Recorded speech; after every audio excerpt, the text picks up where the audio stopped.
is wise to the world of danger. One who is new to the stories of old. One who is privy to the mysteries that linger. What will they find on their quest into the cold?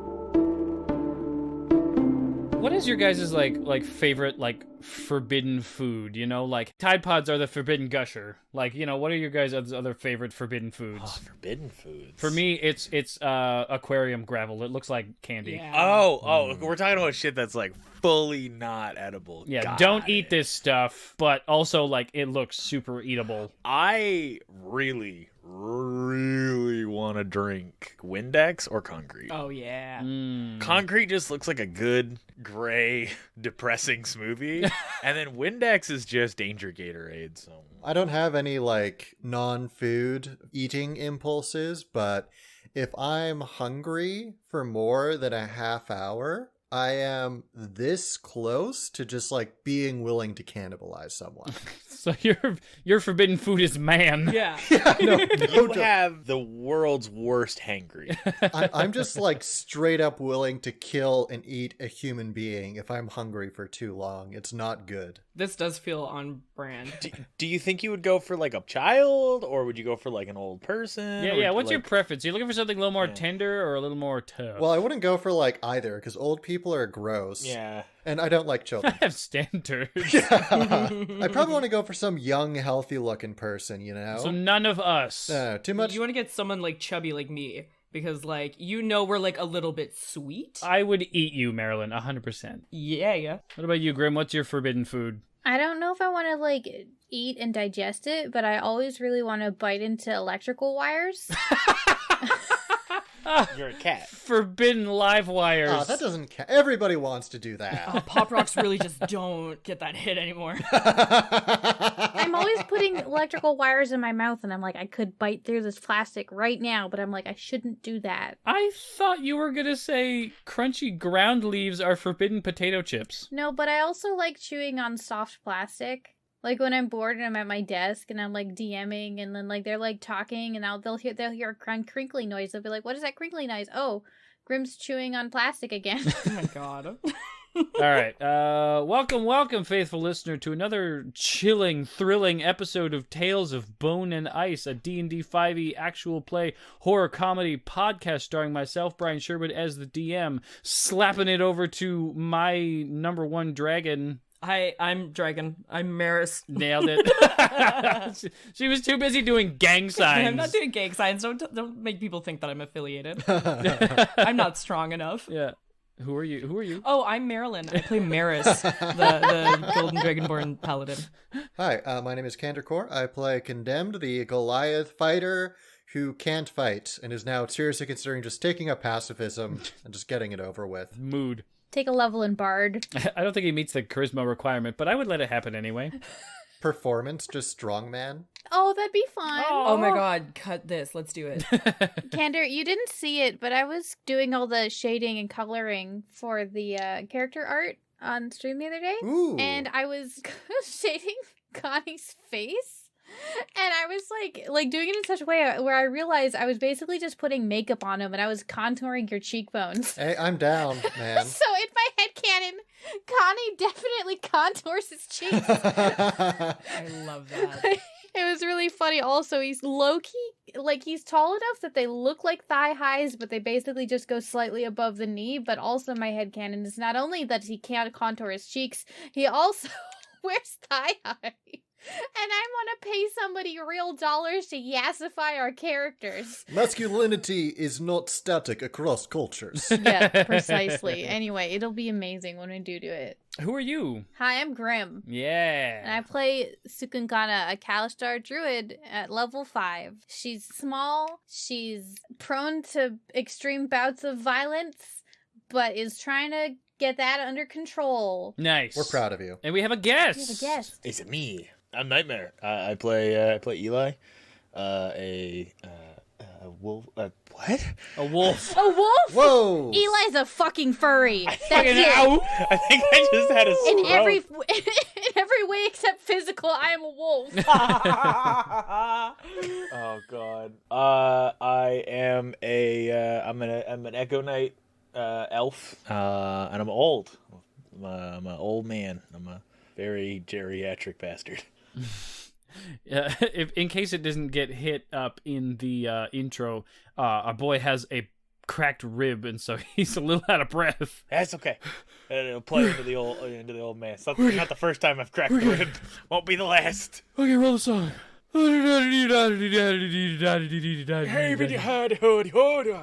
Okay, now we roll the bones, the recap bones. I don't remember anything that happened. Ooh. What'd I get? Okay, I'm safe. You got 20? I got a 15, but like there's 3 other people, so. I also got a 15. What'd you guys get? I got a 6. I got a 2. Hey! Yes! Hey! You know, statistically, I think Marilyn does them most of the time. Yeah. I think somebody said that on Twitter too. I saw where it was like, I like that you guys tried to do this fair, but it's just Marilyn. Yeah. It's just Marilyn every time. You got your notes out? I do. Nice. That's very cool, smart, and sexy of you. Thank you. I go to school professionally. So what happened was, Flametooth stated that someone showed up who knew about the world. It was some guy, and then I wrote Eli, and then parentheses Nightmare. Moramdu, aka the sister of Cukunkana, aka Goromdu's other daughter, went through a portal, and then we have to go get her. So Cukunkana takes her star map out, and then to the east, like super far, is like a big red dot, and that's like an indicator of someone with flame, who's Moramdu, sister. We got some weapons made of metal, which is rad because we don't like ever get metal, except my sword was already metal. No, it was magic. I thought my sword was metal. You said my sword was metal. It was not metal. They said that it would not break. You said my shit was metal. I wrote mine's metal. So one of our notes is lying. Okay, so apparently it's not metal. Let me just scratch that out. We went through the portal, except me and Connie went through wrong. And it's super dark. There was a massive amount of bones and dust, coffins in the wall. We saw a light around the corner, and then Cukunkana and Eli find us. They were knocking on the door, and we were like, "Who dares?" And then we were like, "Just kidding." I laid in the sand, and it was super warm. And then we had to walk around a quicksand pit. Oh, and then we got a message from our boy, Alexander, the sweetest skelly boy. It's telling us that they found a tiny body inside. And that was where my sentence ended, but I'm pretty sure it was the giant, inside the giant. I dug a hole. You dug a hole, that's for sure. Dug a hole using Mold hole earth. digging spell. Hole dig it. Dig hole spell. Dig hole spell. Hole dig spell. Yeah. Costs 0 action, 0 magic. Just dig a hole with your hands. Yeah. The only thing that you missed is that Eli taught you guys a little bit about surviving in the desert. Oh, yeah. So, yeah, Eli, taught us about the desert because he's from here. And so, our adventurers begin their day by circumnavigating the quicksand lake.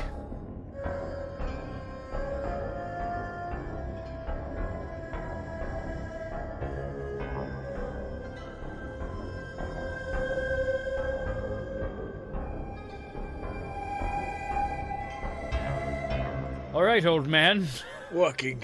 Is the sky clear also? Currently it is clear, yes. It's like, oh shit, we can see the sky? Okay. Glaring, beating down upon the... Jazzed. Condemned is reapplying the sand mud. Meris is looking at their arms, and they're like, guys, I think I'm getting darker somehow. I think my scales are getting darker. Do you think I'm dirty?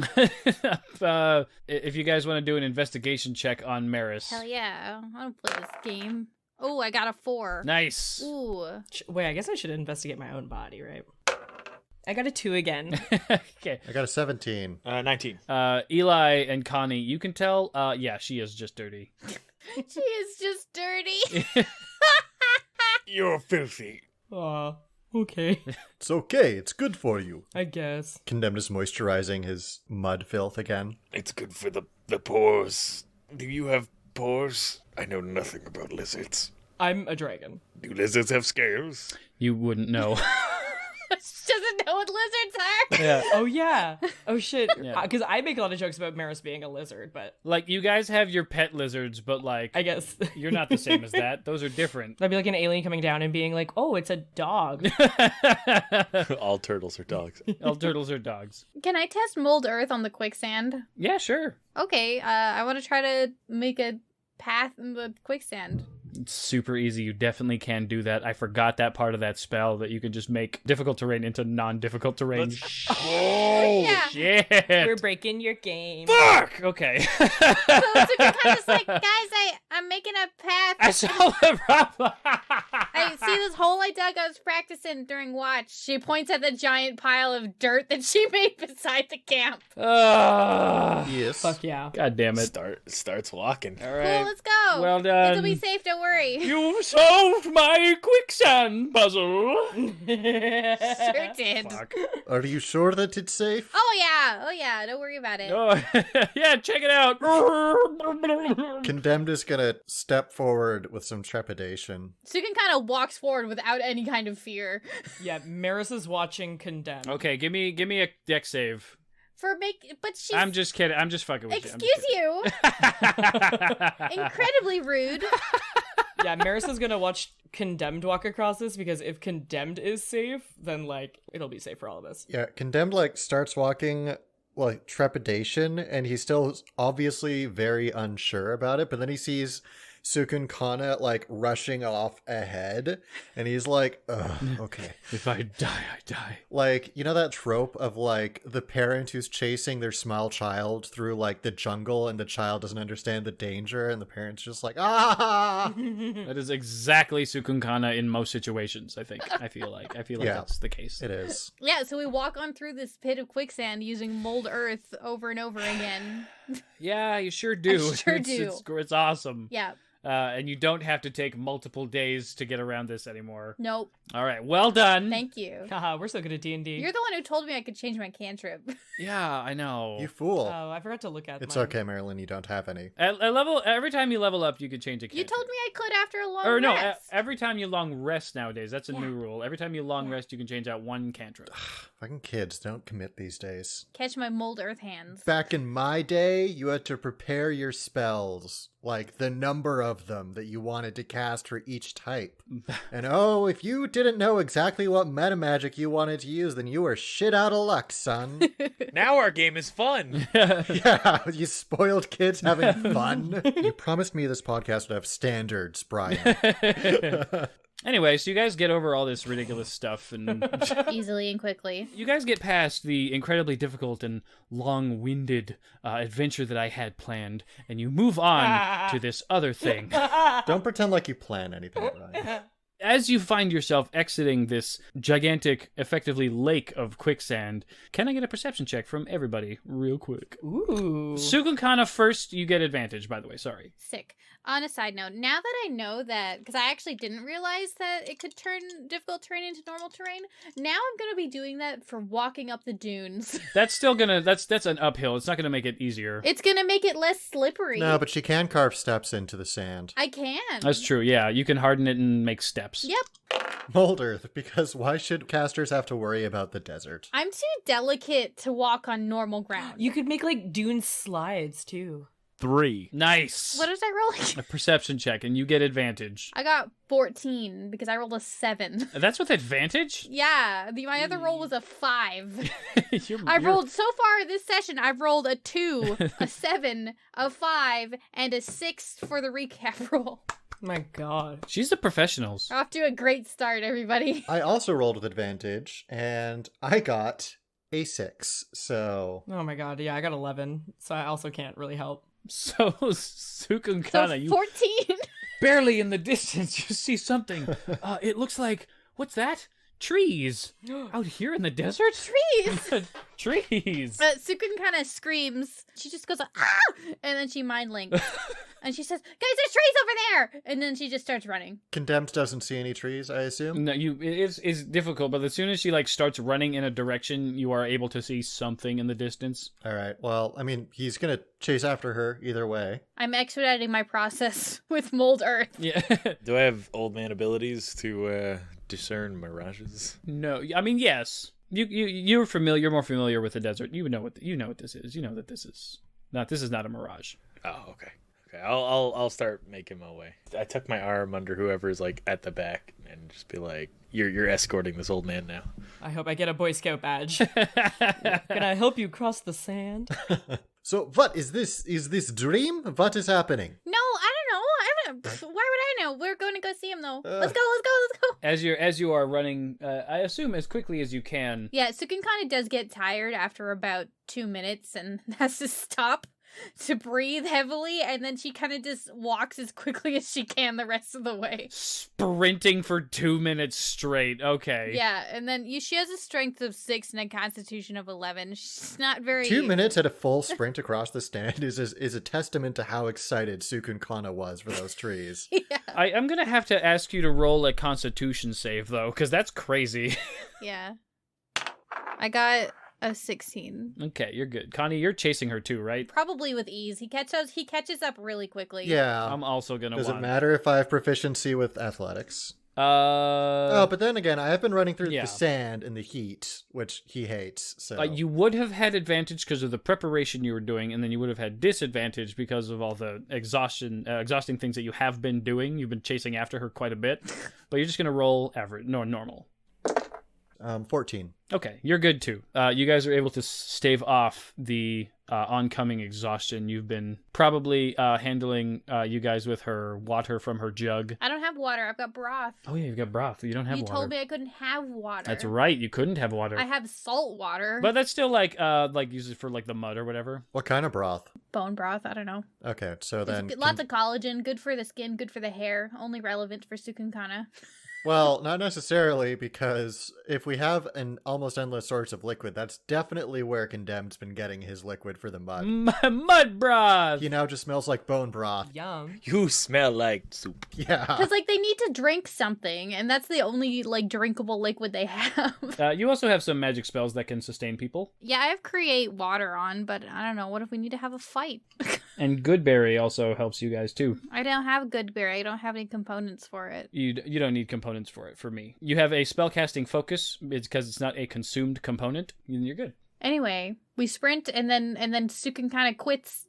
As you slow down and take a moment to breathe, you look up and you can see that there's some sort of monsters surrounding a figure clad in brown who has familiar green skin. Familiar green skin. Is it Grimhilde the Goblin?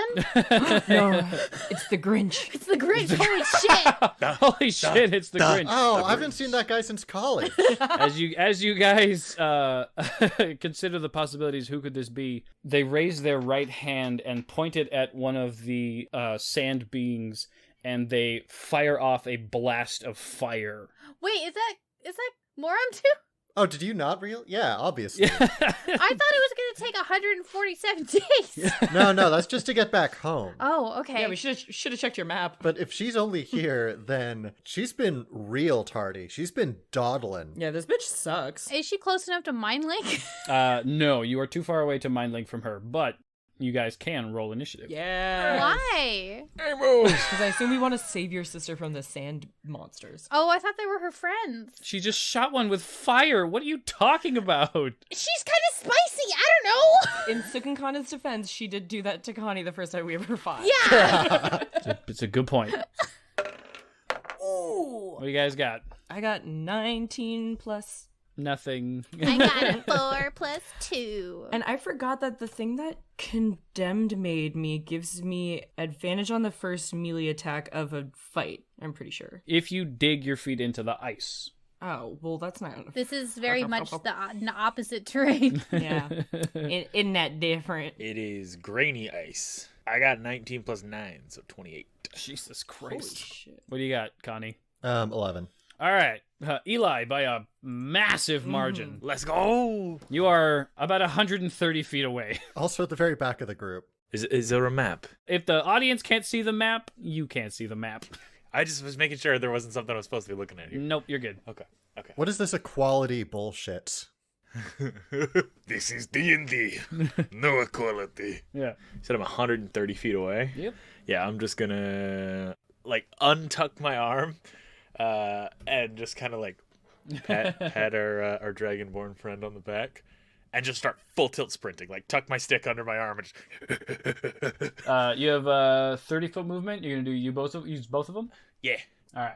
How far can I move Glass away from me? I think you can summon him like 60 or 30 feet or something. I think I can manifest him for free. Yeah, you can use a bonus action to magically manifest him, and then I believe you have to use a bonus action in order to swap places. Shit. Yeah. But you can prep him for teleportation next round. Yeah, I'm gonna prep him for teleportation, so I'm just gonna pop him out. Keep him behind me. Somebody slaps him. All right. Maris. Yeah. You just saw this old elf just fucking Sonic the Hedgehog run away from you, kicking up dust behind him as he goes. Naruto run. I'm going to run up as far as I can, so I guess 30 feet. Okay, that puts you 100 feet away. Perfect. And then how many baddies are around Moramdu? 2. 2? Okay, perfect. Yeah. So I have Guiding Bolt, and there's it's a range of 120 feet. Hey! You sure do. So I'm going to shoot one of those at one of the baddies. Give me that attack roll. I can't believe you looked at your spells. I'm so proud of you right now. Thank you. Oh my god. So it's a first level evocation, but do I do it at a second level or just a first? You can do it at a first level. Okay, perfect. So that's 4d6. Oh, do I have to shoot to hit? Shoot to hit, yep. That is a 14 plus 5, 19. I guess I should know these guys' AC. Yeah. Okay. Okay, so 4d6 of radiant damage, and then the next attack roll made against them before the end of my turn has advantage. So 3 plus 1 plus 3 is 7 plus 3 is 10. Whoa, not 110, 10 damage. Yeah, just 10. So as how do you fire off your guiding bolt? I think kind of like what I normally do is I'm going to like build up some fire, and then I'm going to throw it like onto my hand, and then I'm going to kind of like throw it. Like spit a loogie in your hand and then just like spiritually blast it? Basically. Dope. Yeah, kind of like, yeah, get a fireball in my hand, and then I'm just going to kind of like lob it. Well, I guess I probably can't throw 120 feet though, can I? It's magic, whatever. Yeah, who cares? So you you hawk up a ball of viscous spiritual flame into your fist, and you speedball it like a goddamn, like, who's a baseball guy? Give me a baseball guy. You watch baseball. Stephen McJohn Suckerman. Yeah. Stephen McJohn Suckerman. Like the famous pitcher Stephen McJohn Suckerman. Shoom! It flies at this sand beast of sorts, smashes into his chest, and he is illuminated by this glowing, holy, fiery light. And as it happens, there seems to be some sort of prismatic essence shooting off of him. Do you have a bonus action? Nah. I mean, I do, but I don't think there's anything that I like actually care about. Okay. Sorry. I have advantage on initiative checks. Oh, yes you do. Sentinel shield.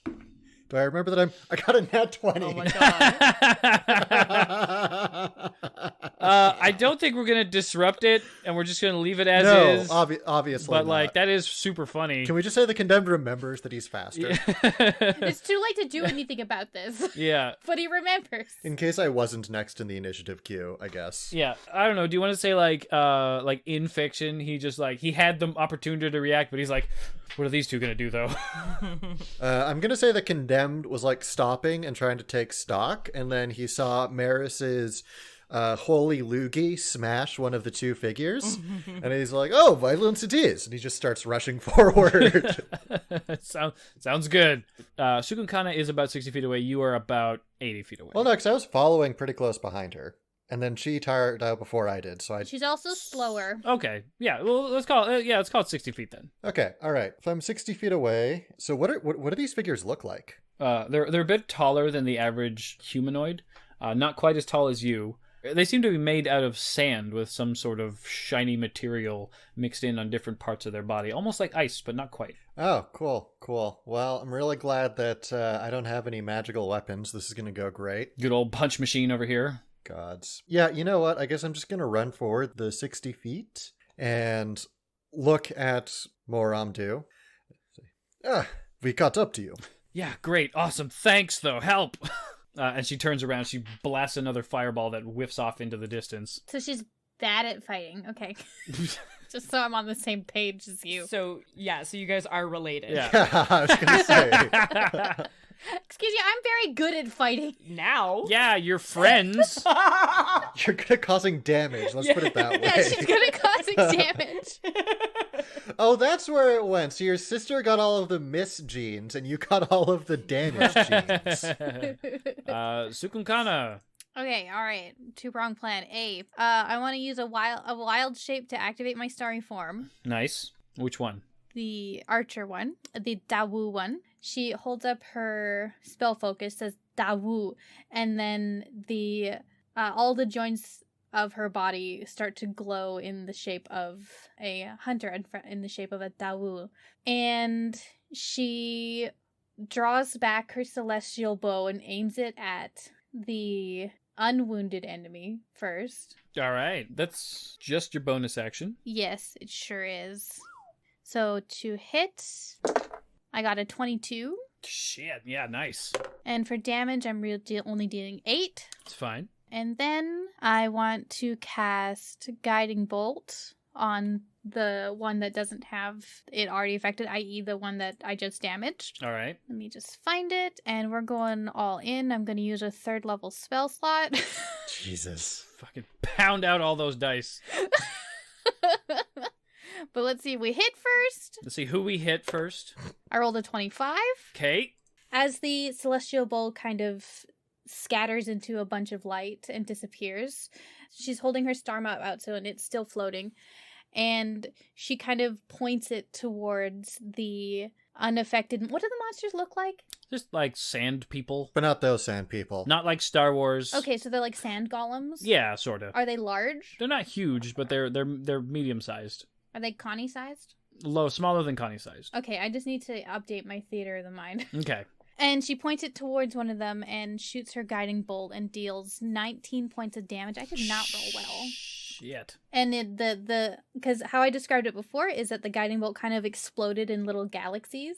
So it does that. Once again, shedding prismatic light from the shiny parts of this being's body. And then she's going to say, "So, hi."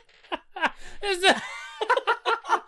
Hey, mom's dying. You good? And she's like, new biome, who dis? Okay, I'm not done yet. Cukunkana's gonna take 30 feet backwards. All right. Because your girl's got spell sniper. Okay, nice. And that's the end of my turn. Yeah, I guess that would remind me then, speaking of positioning, if Condemned could have, he would have placed himself between the two sand people. You and Moramdu are both between the two sand people. Perfect. Am I at the top of the initiative order now? Let's go with yes. Yeah. So you got like a natural 20, which is 20 plus what? 0, but... Okay, so you're above Meris. Because Eli got a 28. Little shit. Get hecked. So the first sand monster, sand mummy, what did I call them? Sand thrall. Wait, they're made out of sand? Good to know. The first sand thrall turns to Connie, who is new to this whole fighting experience, and it takes its massive sand claw and clubs you across the head with it, or attempts to. Let's find out. With its 2 attacks. Jiminy Jillikers. It rolled 2 19s in a row. Of course it did. It got a million plus math. All right, and what's the damage on the first attack? 15 damage. All right, I'm going to use my reaction to Stone's Endurance. Sure. And that is 6, so I take 12. Okay. It's Condemned just sort of like does that thing he normally does where he like stoics up and almost tries to like not quite lean into the punch, but just like brace himself against it. And you just see his head just crack off to the side anyway. Spits out blood, sand, and broth and says, "All right, you boys hit harder down here, don't you?" And then the other hand comes along and clubs you on the other side of the head for 13 more damage. Snaps again. You can feel a distinct... It's not like it's bludgeoning. It feels like you've been slashed on your face. Oh, good. Okay. So now he's just bleeding even more. How much damage did you just take? 28 down to 22. And then the other one swings at Moramdu. and hits her with one of those. Basically, both fists come down, clattering onto more Amdu, but only one of them really lands right on her. And she takes a lot of damage, and as you're standing right next to her, you see the full brunt of this specific situation where a ton of blood comes shooting out of her mouth as it smashes onto her chest. Is she down? Is she still standing? She was knocked down. She's still like making noise, but she is currently prone. Eli, it's your turn. I am going to send glass Yes. 60 feet in Good call. and swap spaces with him. Nice. However close that actually puts me. So, I don't want to be that guy, but I am that guy. According to the rules, it's only 30 feet you can move him. All right, then I'll put him 30 feet and then I'll run the other 30.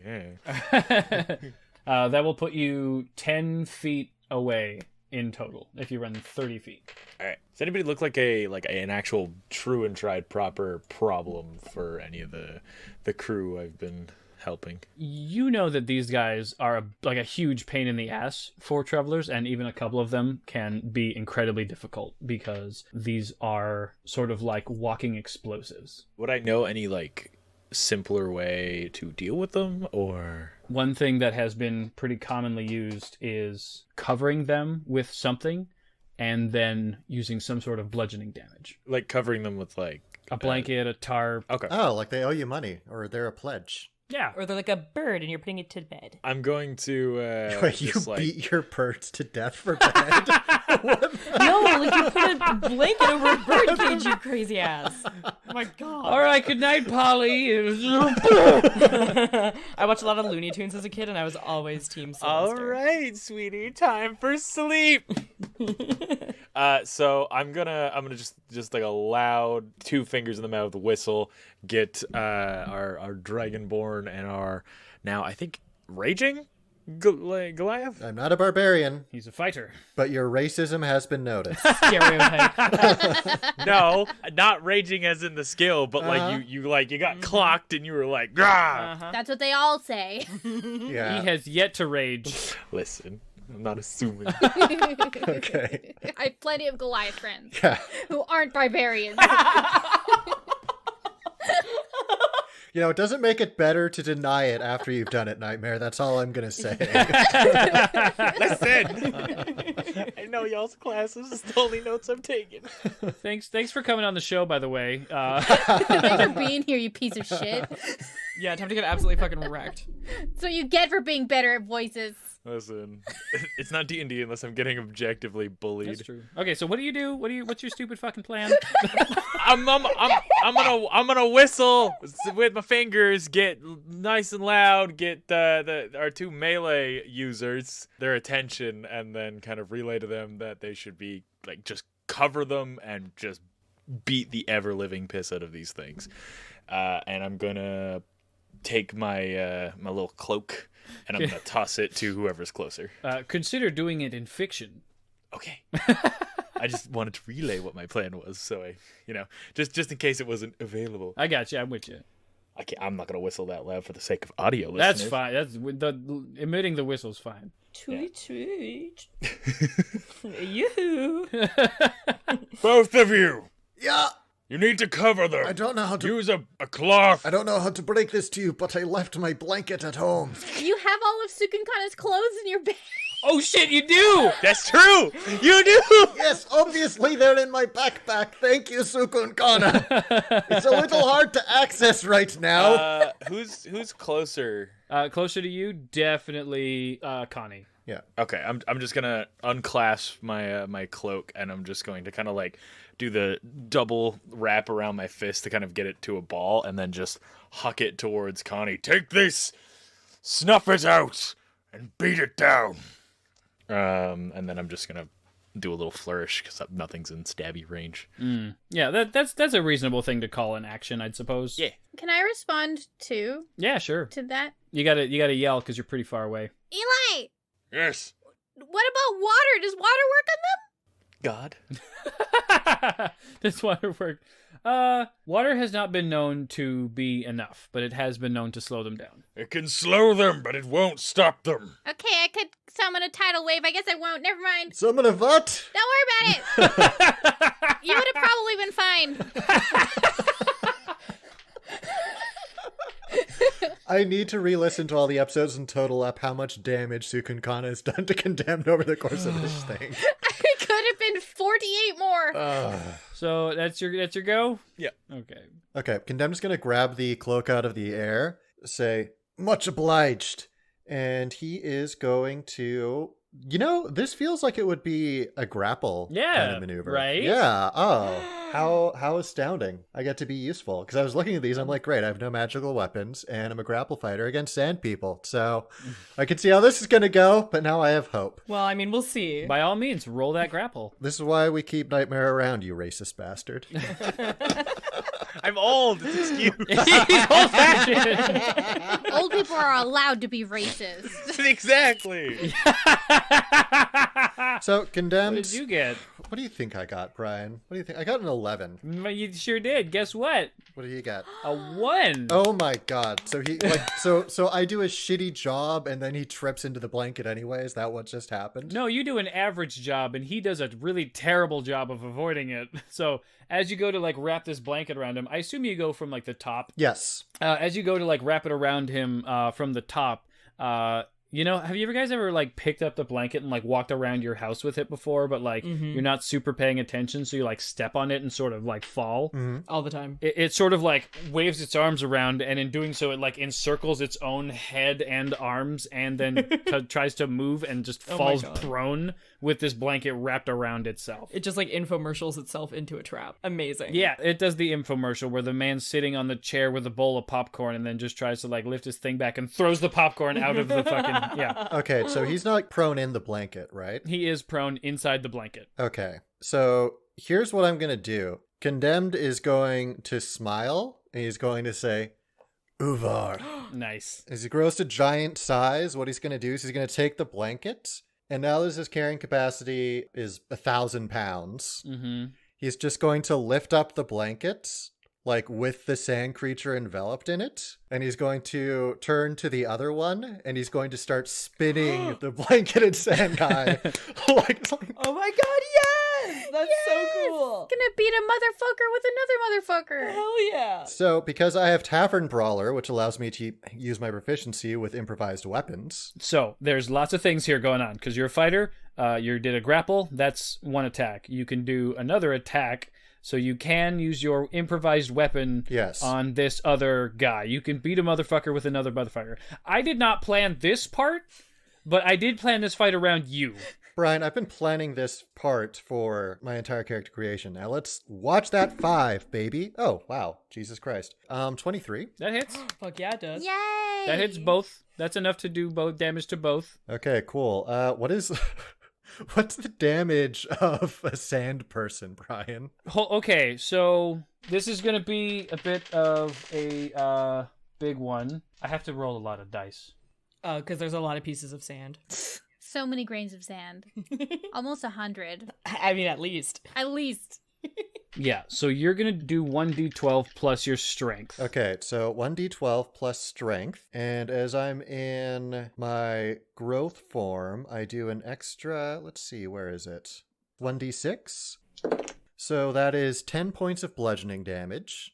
So 10 points to both of them. Yep. And then I'm going to use my fire rune. So as that...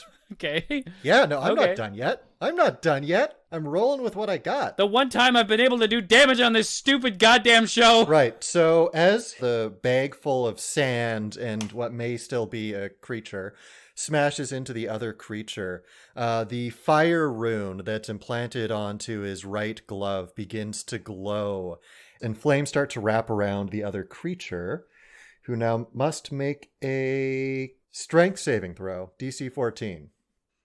Is that another 1? Astounding. So now he's restrained for 1 minute, and then I use my action surge. Okay. We may get there. Oh, Let me come roll these other dice on a different thing. Fine. So, I don't know if you guys are aware of this, but glass blowing is incredibly dangerous. Mm-hmm. When you have superheated glass, there's a few different ways that you can cool it down. You can stick it in water, or you can hit it with a very powerful hammer. If you hit it when it's super hot after having been suddenly very cooled, it's incredibly volatile. These are sand creatures that were superheated by the desert and the heat into sort of glass creatures, and they are incredibly volatile. The reason that you cover them is that you hit them with blunt instruments so that they explode. So you are holding on to the thing that has the guy who's about to explode, and you just hit another guy Yes, who is gonna explode. presumably. And you're in the blast radius of both of these guys. One of them is definitely gonna hit you, and the other one is really gonna hurt your hands a lot. But he's in the cloak, Brian.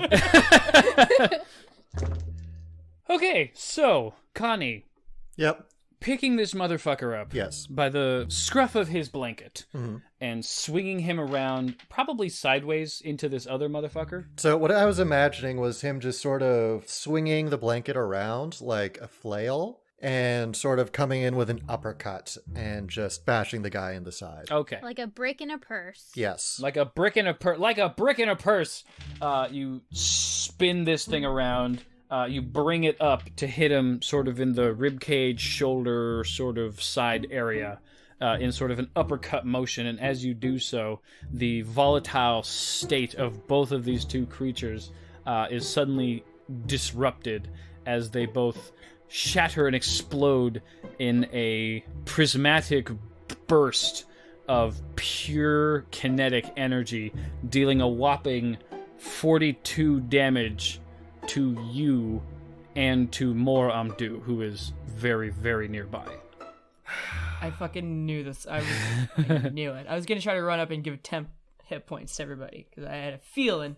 I knew some hinky was going down. Is that all your health hit points? Yeah, so I'm knocked down to 0. I had 24 hit points left. I've got a maximum of 29. Cool. Awesome. And unfortunately, I already used my Stone's Endurance. Mm-hmm. Not that it would matter. Not that I could reduce it by, 18. Yep. But yeah, so that almost kills you. Outright. Close? No, not close. Do I not get a dexterity? Do I get a dexterity saving throw? I guess. Should. If I passed both, then I would actually still be up. He should get a dexterity saving throw, TBH.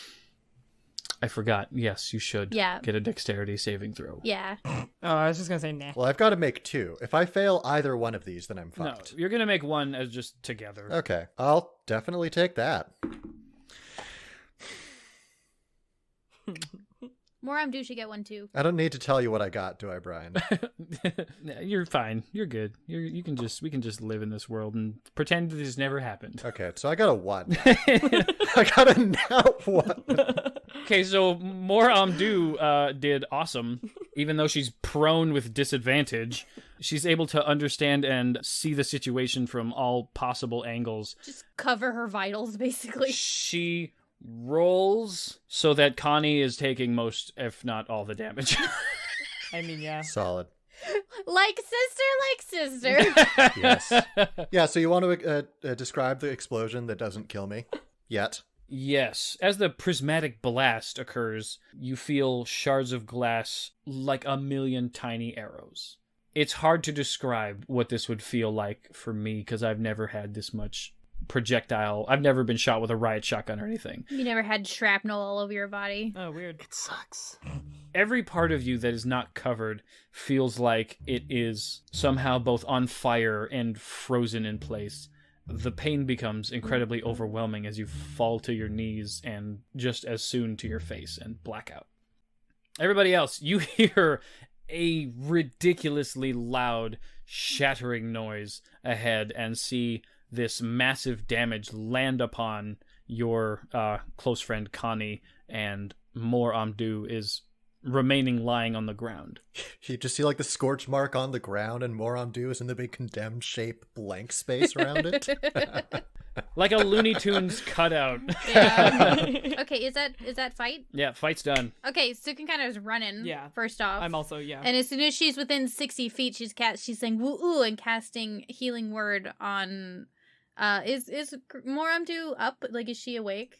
She like have you seen the meme of like the anime guy laying on the ground who like has like his thumb up? Yeah. I love that meme. That's Moramdu. Okay, so she's fine. Well, I mean, she's awake. She's not dead. She's not dead. She's not Connie right now. That's what she's not. Yeah, so she immediately says woo-oo and casts Healing Word on Connie at 2nd level. Why not? Healing him for a whole 9 hit points, Ooh. which actually isn't terrible. Yeah, that's pretty decent.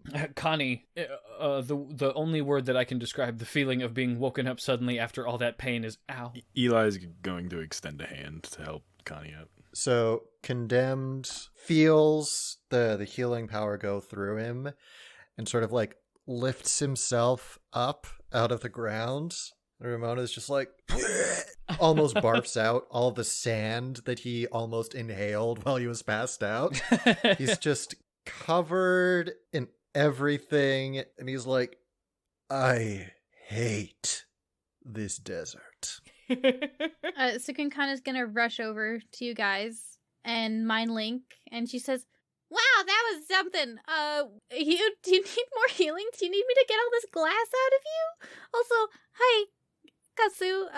Yeah, hi. Yeah, hi. We gotta talk, but we should talk after we fix everyone. Yeah, we should talk. Her thumb has been up and now it's just down. I've got some hot hands. Do you want some hot hands? Him first, for sure. Why did I do that? Okay, well, I recover 8 hit points using second wind. That's one way to do it. I can give you some hot hands. It's a short rest. Yeah, I think it's short rest o'clock. Yes, short. Taking just a quick break. I'll dig out the glass first, and then you can heal me up. Yes? I'm gonna summon Glass, and I'm just gonna like with myself and Glass just pulling like glass out of Connie. Yeah, Cukunkana is also going to do that. It's fine, it's fine. I know none of you have proficiency in the medicine skill. Get away from me. Yeah, I was gonna say. Excuse you, I have proficiency in the medicine skill. Oh, right, you do! And I've got a +7, so eat my whole ass. I have a +1. All right, so Eli, because you're coordinating with Glass, you can roll a medicine check, and Cukunkana, you can also roll a medicine check. Because I am proficient. Or we could just call it Cukunkana rolling with advantage, because you're helping her. I got 22. Okay. Damn. That's a good help action. Mm-hmm. So you're able to, like, pretty deftly and without, putting more sand into his fresh wounds, remove the glass pretty easily. Do you have like bone tweezers? Yeah, Oh, sure. that's cool. Yeah. Yeah. She got a bone medicine kit. Yeah. Does that give me any assistance on my short rest healing dice? No. But it is nice RP, though. Hey, Condemned, do you want some hot hands? Give me a moment. How much hot hands do you want? Let me add up the dice, Marilyn. I love that Meris is just like, yeah, this place is fucking dope, right? So hot. Oh, so nice. And everybody else is like, what the fuck is wrong with you? No, my healing hands. She's like, hot hands. It's awesome. And everybody else is like, it's hot right now. No, I heal with my hot hands. I know. Oh, okay. It's hot. You're in the desert. Who wants to be more hot? Maris always. Maris. You're right, yeah. After taking out all the pieces of glass and drinking heartily from some bone broth, Condemned seems to have, just expended 3 of his hit dice and recovered pretty much everything. Great. Oh, okay. I'm now at 48, so he's like, it was just a flesh wound. Mm-hmm. It was really more that the noise startled me, you know? Mm-hmm. Deception check. Yeah. Yeah, that's a 9. Mm-hmm. Everybody's passive insight beats that. Yeah, it sure does. Cukunkana just nods. I want to investigate the plants. Yeah, you can investigate the During plants. this short rest. Because she doesn't really need to short rest. She's getting her wild shape back, but she didn't get hurt. And gonna ask Moramdu again, like, do you need healing? She heartily says, "No, I'm okay. I'm all right." Cukunkana, I thought you might. You told me a little bit about these. You go ahead, look at these. We can talk later. Yeah, you gotta rest, and I need to talk to these plants. Okay. So you go over. Give me a nature check first. Okay. And this is mid short rest. Yeah. Yeah. 13. These are not trees similar to what Maha would have shown you. These are something a little different. But you can definitely tell that they are trees. They're shaped the same. They're sort of like they're like long, and then they just have sort of leaves at the top. Are there any fruits at the top? Mm-hmm. Yeah. Well, there's some kind of thing up there. Interesting. Can I use my sling to try to hit one down? Yeah, give me a sling attack. I got a 9. Does 9 hit fruit? No, 9 does not hit fruit. Just Can I do it again? Do you want me to run over and shake the tree? Just give me a d20 roll instead of doing like a whole like we're gonna just roll until you hit one. We'll just give me a d20 roll and we'll roll to see how long it takes you. I got an 11. Okay, it takes you about 6 tries. Yeah, you guys just watch Cukunkana throw rocks at a tree for 10 minutes. Yeah.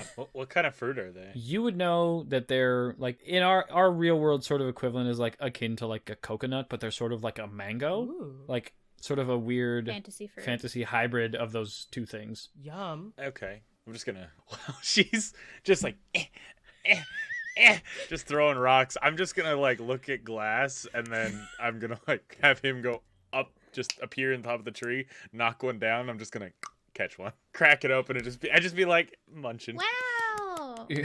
As you like get him to do this, he says to you and only you, I understand that we have this kind of relationship, but ever since you've been hanging out with these people, I've become more and more of an errand boy versus a warrior, and you aren't utilizing me to your fullest extent, Eli.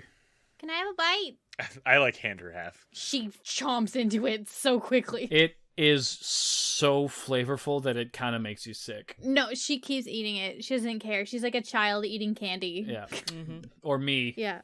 Looking to Glass, the battles we're accustomed to have not been the same sort that this lot runs into. We are watchers, protectors to them. We are not a gilded blade.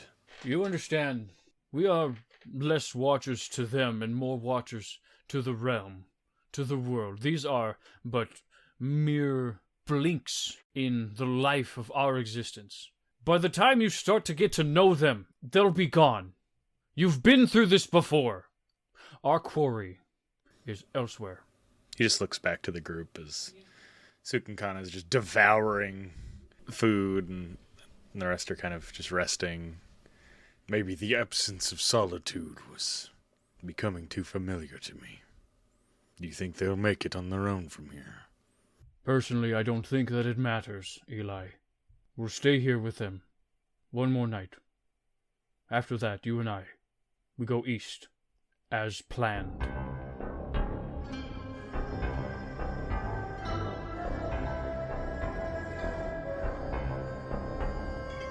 And with that, your short rest eventually comes to an end. And as it does so, can I get a perception check from everybody? Yeah, yeah, yeah, yeah. Yeah. I said yeah! 19. 17. I got 18. Ooh. You guys. 8. Why do I have this shield? I was gonna say, you have advantage, right? Yeah.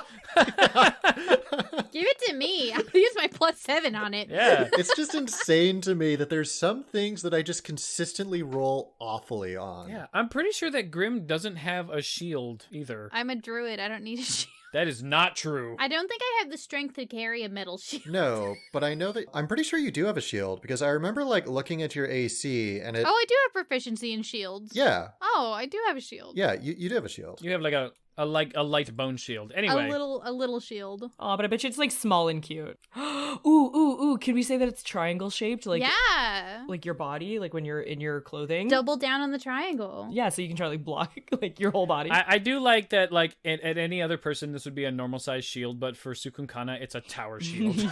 She's just so little. It's actually a buckler. All right. So as you guys are resting, 3 of you notice something coming in the distance. There seems to be some sort of hooded humanoids making their way. They have tall spears, weapons. They are armed to the teeth, and they seem to be surrounding you. Ugh.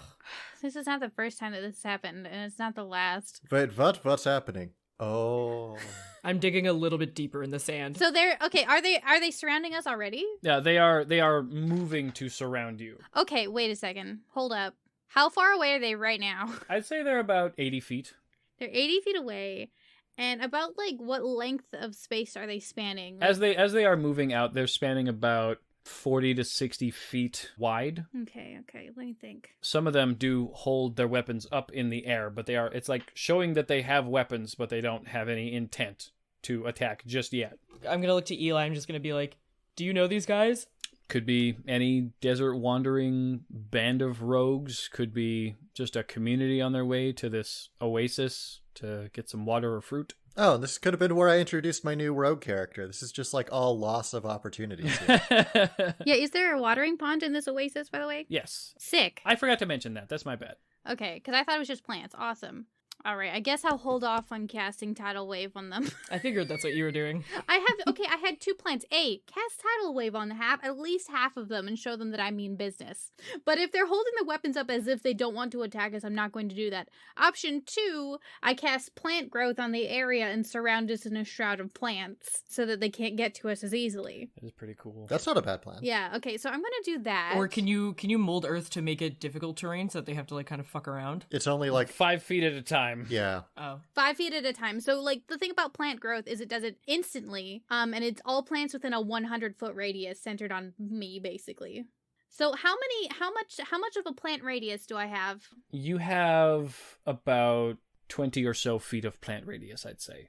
Maybe 30. Okay, so if you cast this using one action, choose a point within range. All plants in a 100-foot radius centered on the point become thick and overgrown. Can I extend that out to 40 feet? Here's what we're going to do. Yeah. Like, are you committed to casting the spell? Yeah. Okay, so I feel like your intent is to make it become larger? More, like, the thing is, it says here, a creature moving through the area must spend 4 feet of movement for every 1 foot it moves. Okay.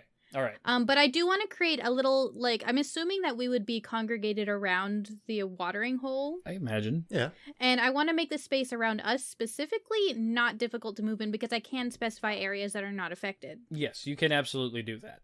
Do you put your hands on the ground as you do it? Tell me how you cast this spell. All right, so Cukunkana sees them coming, and she has recently developed a very protective instinct over her friends, especially because one of them also got blown up to death, and she just found her sister. So she kind of, like, confidently walks over as she sees them approaching, because she, I think, was the first person to see them? Yes. So she kind of walks over, and she kind of looks over there and kind of slowly bends down and digs her fingers into the sand. Stir condemned whispering, no kill, no kill. And she says, Hanukyuk. And then the plants start growing out of control all around her. Okay, so as you say your word, which means what, by the way?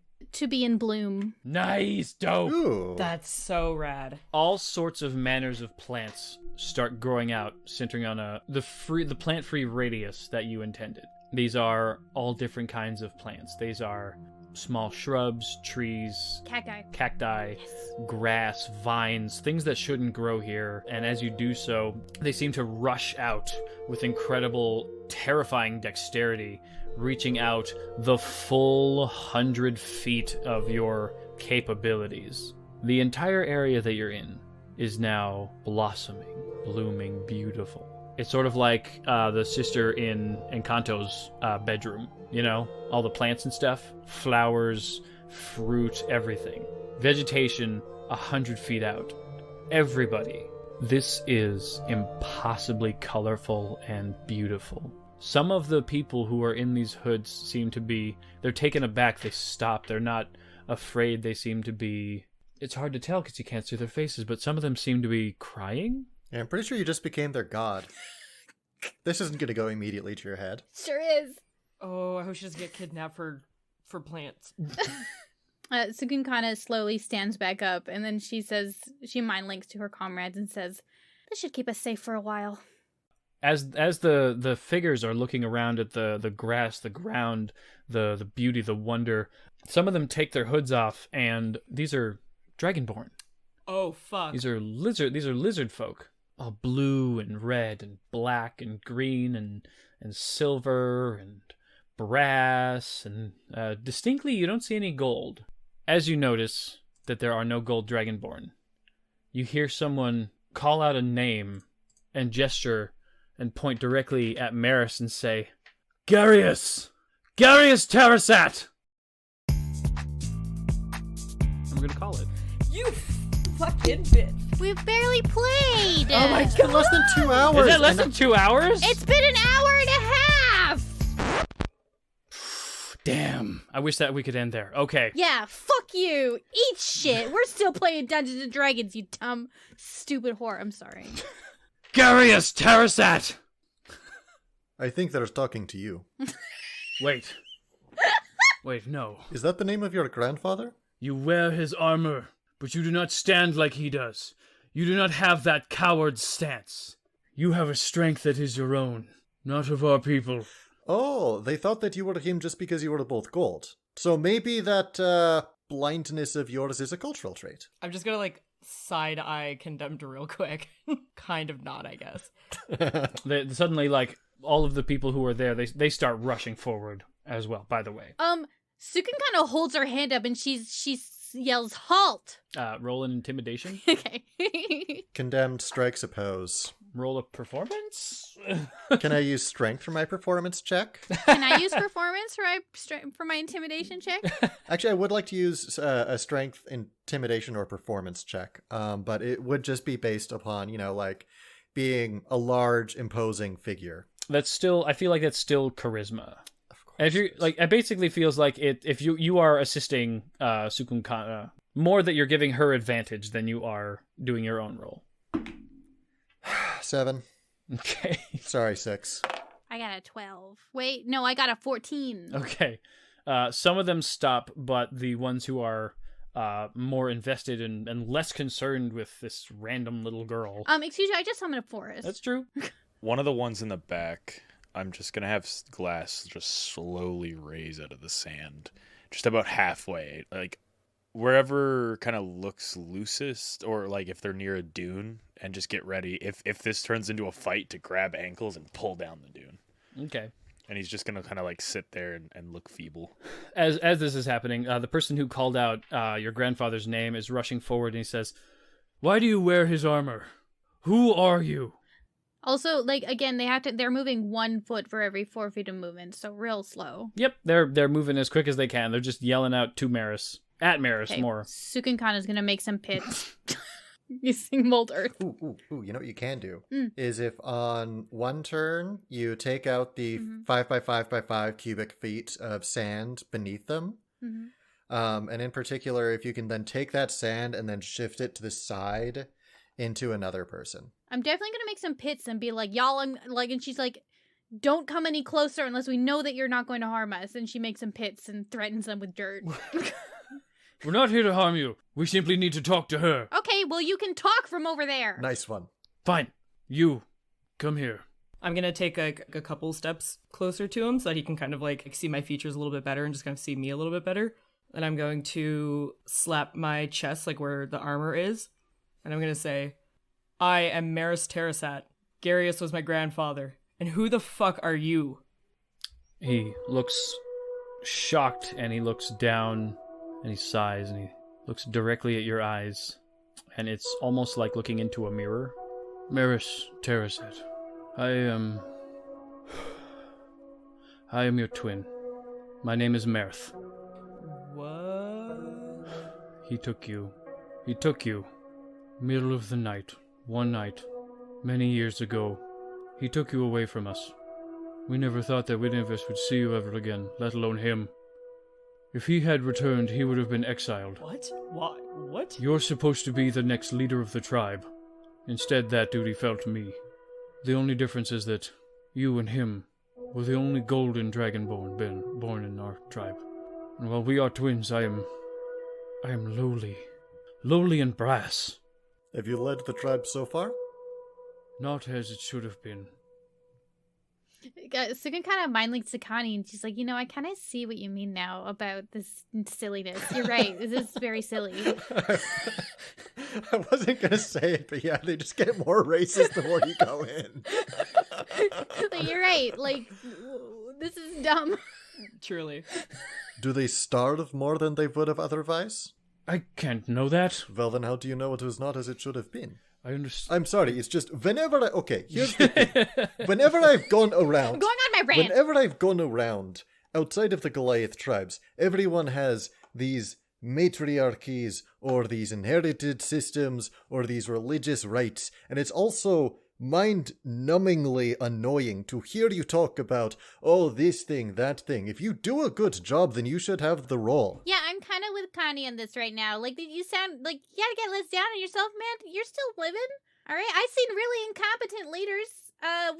They died, but not by us. It's a long story. But my main point is, you're fine. Meris? No offense to you, Meris. And then he's gonna, like, a little bit quieter. If you no want offense. to take over this tribe, then, I mean, we could help you in that. But I'm just, saying. I don't know what the fuck is happening. Why? What? Why? Why did my granddad take me? And how? Who are We need to like, take you back to the tribe. You don't need to do anything. We need to take you back to our community. Excuse you? Meris does what she wants to do. She deserves to know. Meris, what do you want to do? She deserves to know who she is. Okay, yeah, but if she wants to do it, she will. Meris, this is up to you. But also, we're on a time limit. We've got our own quest going on. As you're saying that, Mor Umdu pipes up and she says, "Look, I understand that we're on a time limit. I can tell." You don't understand that we're on a time limit. No, I can tell. Mother is in trouble. I know that. Do you know why this journey takes so long? I was actually wondering. Every time someone has to make this journey, we are not 147 days away from home. We have to prove to ourselves that we are willing to help whoever needs it in whatever way we can. Every person along the way requires something. I have to prove that I will give whatever I can to those people and help them. Success or otherwise, proving that I will put everything before myself. Even at the expense of your own people? Seems kind of backwards.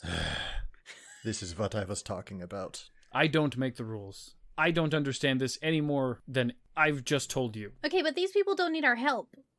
Meris, this is your call again. But they're not asking for help. Meris? Yes. Are my parents there? No. She kind of looks down. You have aunties and uncles. And me. Your parents died great warriors, defending everything that we have now. Our parents. At that, she definitely looks up. And then she turns to her group. You guys can go back if you want. I have to figure this out. No, fuck that. We're staying with you. Also, from what I understand, Sue is contractually obligated to come and help also. Thank God. Obviously, I can't leave you.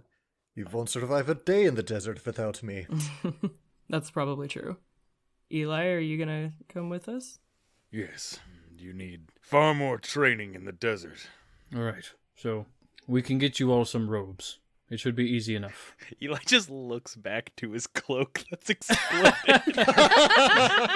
Oh, he just tattered. Still a little bit, like, stuck into Condemned's shoulder. How far away is the village? Less than a day. Cukunkana, do you mind? It's less than a day. I don't want to take much more time than that. Just a quick pop-in.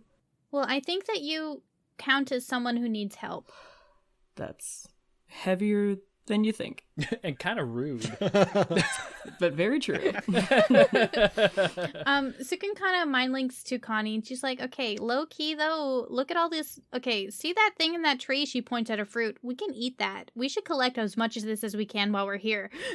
If you feel that is wise. Is it kind of late? It's about mid-afternoon. Oh, okay. Sukun kind of says out loud to Merith, she's like, Merith? It's Merth. Merth? Yes. Marth? Meirh. Merth. RTH. Marth? Marth? Merth. Merth? Yes. I can't stop. I can't stop hearing the lisp now. Merth. It's nice to meet you guys. Merth. My name is Merth. I'm your twin twin brother. brother. Okay, that's what I thought. Merth, you see all this? And she points at the plants. Yeah, it's a lot. I'm trying not to freak out. I made that. Cool. Yeah. See that? She points at a fruit. Yeah. You know what that is? Yes, we come here regularly to farm them. I think it's a good idea for us to farm as many as we can while we're here.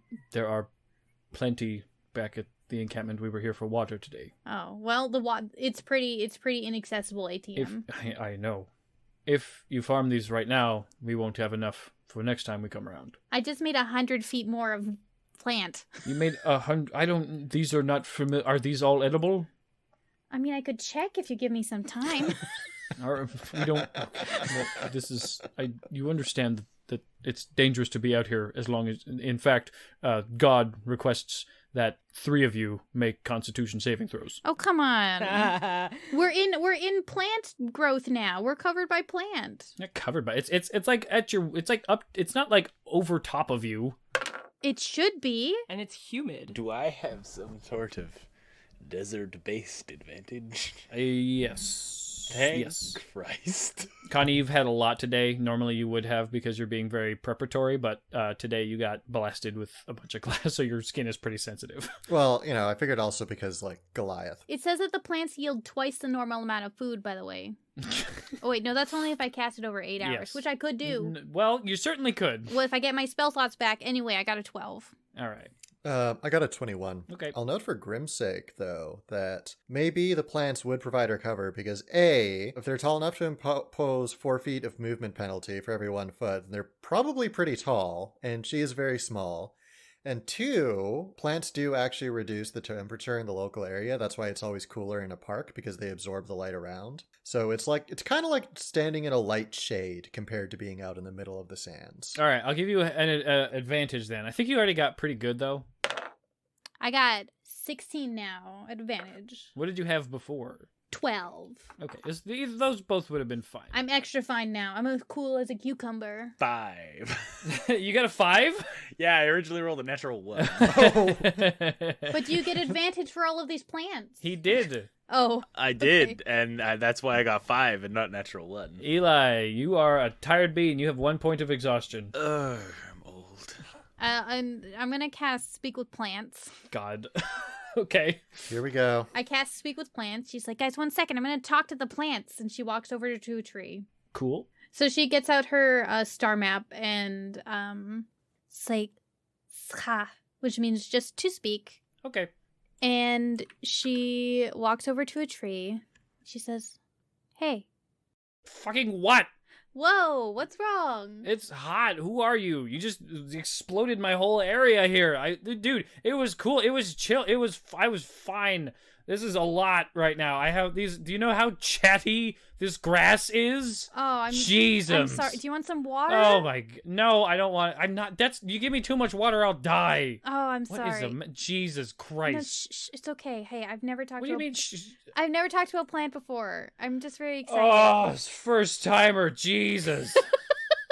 We can only hear one end of this conversation, right? Yeah. So, like, I just imagine Condemned and Meris doing one of those looks to each other when Cukunkana is doing weird witch stuff. What is your friend doing?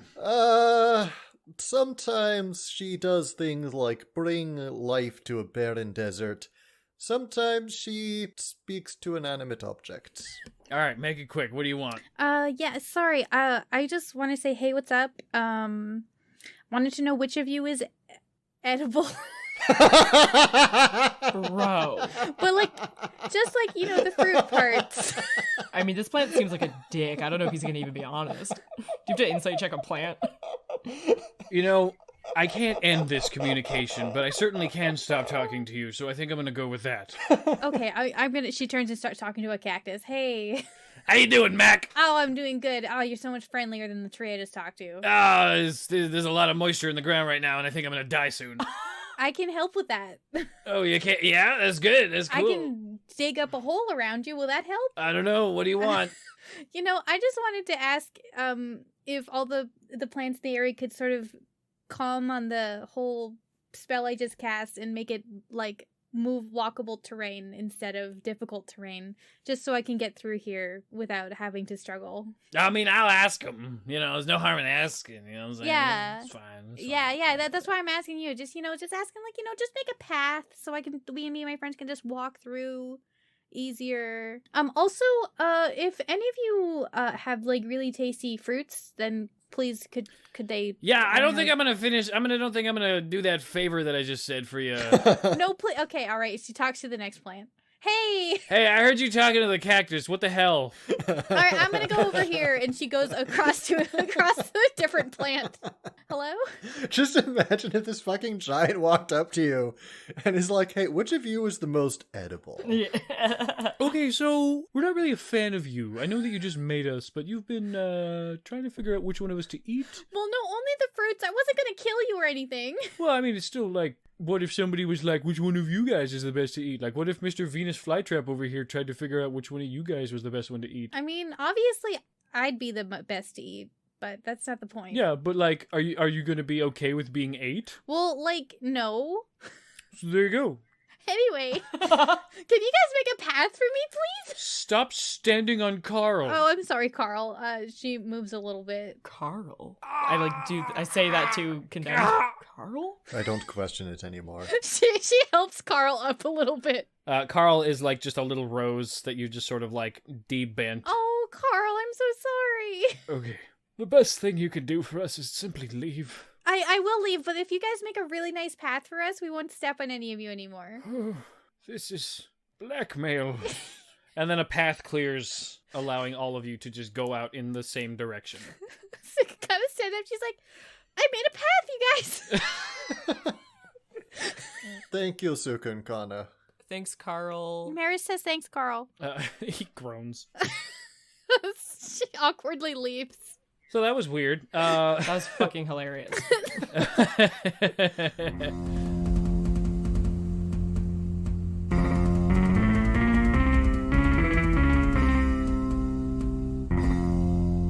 Meris and the tribal lizards bring you back to their home, and soon you arrive. It's nearing darkness. It's beginning to cool, and he says, "All right, we'll set you up with accommodations for now. Thanks, I guess. Welcome to Parish. I think that it's best if you get some sleep, and then we can figure out what's going on in the morning. It's good to see you, I guess. We'll talk in the morning." And as you bed down, are you ready? You ready? I thought about and described The architecture. the architecture. Holy shit! You've just turned this entire session around for her. The community is rather small. Many tents made of something similar to leather, but not quite the same. It's cloth. Wood and stone are used in lots of the tools, and small pieces of metal here and there that have definitely seen better days. There are a few different cultural aspects that you'll experience over the night, learning about clothing to wear, learning that typically when you're out in the day, wearing armor is not recommended, as you will often have it become too hot on the inside because it's not very permeable.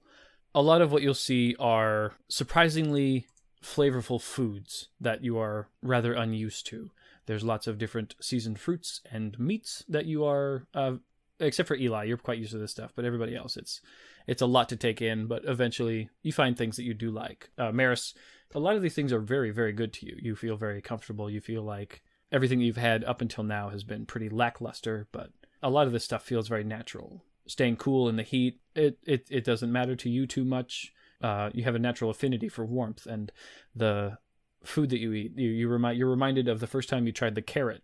It was excellent. It was flavorful. It was sweet and bitter, and a lot of these foods have very similar experiences, be it salty or umami or otherwise heavily aromatic experiences. A lot of preservation goes about in a different way out here. The next morning you awaken, and I believe it would make sense for Eli at this point to have left. We're all sleeping in kind of like the same quarters. Yes, this is community housing of sorts. At the foot of Mare's little bed, there is it's like 6.5 feet long, like wrapped in heavy cloth with my retrieved old cloak clasp kind of pinning it closed, and it's just sitting at the like kind of resting against the foot of the little bed.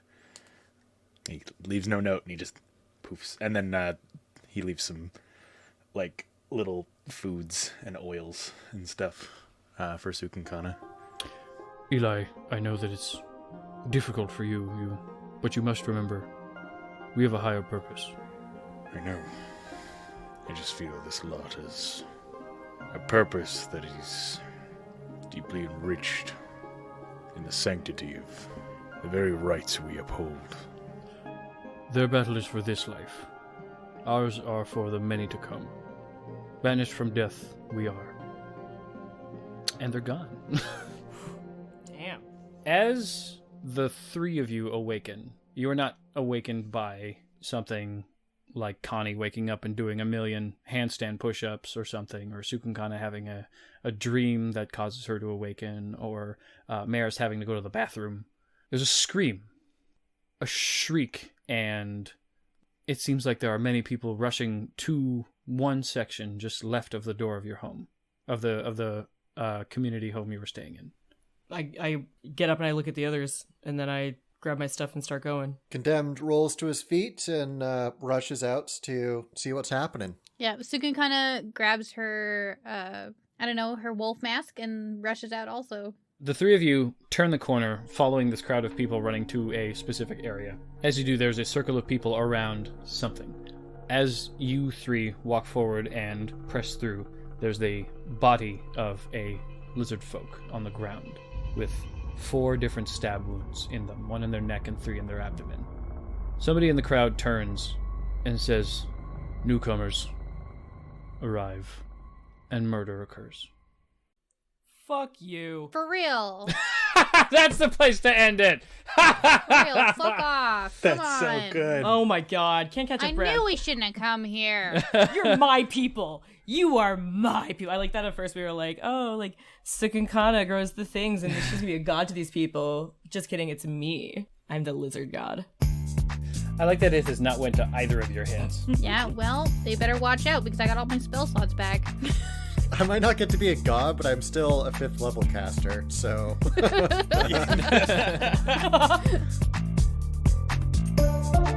Thank you everyone for listening to episode 18 of Tales of Bone and Ice, starring Grimhilde as Cukunkana, Marilyn as Meris Terracet, Candor as Condemned, Nightmare as Eli, and myself, Brian Sherwood, as the DM. Music and editing done by Chelsea Love, with additional editing done by Brian Sherwood. Nightmare has been an absolute delight to have on the show, and if you're interested, at the time of this posting, he has a game of his own that streams every Thursday on Twitch. The link to his channel will be in the description if you're interested in that, and as per usual, stay hydrated. Seriously, there are no downsides.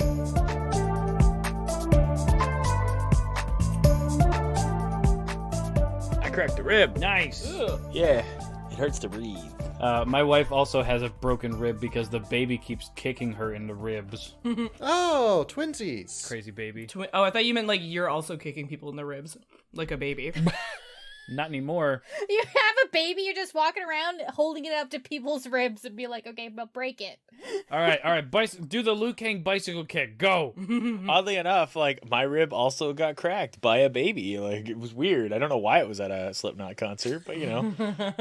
Yeah. Well, you know, you can bring your baby anywhere. They wanted to bring it to where it was conceived, and I think that's sweet. I was trying to think of like where my parents would take me, but I can't imagine it's anywhere decent. They're dirty hippies. Yeah. Disgusting. Filthy, disgusting vegans. Disgusting vegan.